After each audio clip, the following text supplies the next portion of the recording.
اور ہم انسان ہم تو پیدا ہی ہوئے ہیں سٹوری سنانے کے لیے.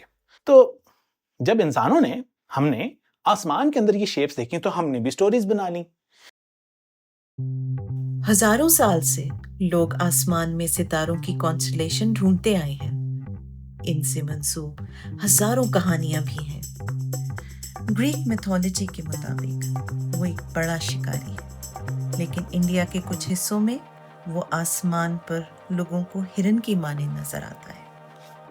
الصوفی ایک عرب اسٹرانومر نے اورائن کو ایک ایسے شخص کی طرح کہا جو سیدھا مضبوط کھڑا ہے.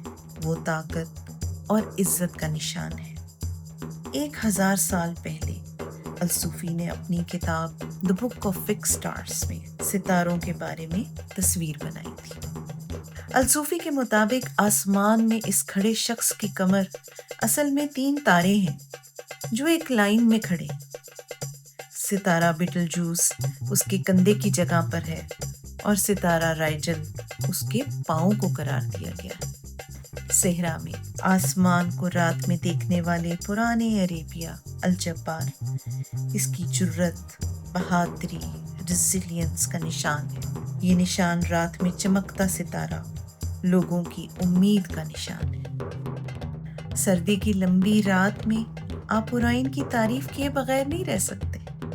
یاد رہے یہ کہانیاں صدیوں سے ہمارے ساتھ ہیں.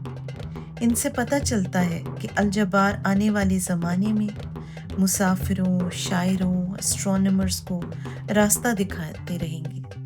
یہ عظیم ستاروں کا جھرمٹ آسمان میں ہمیشہ موجود رہے گا اور زمانے میں بھی لوگوں پر نظر رکھے گا.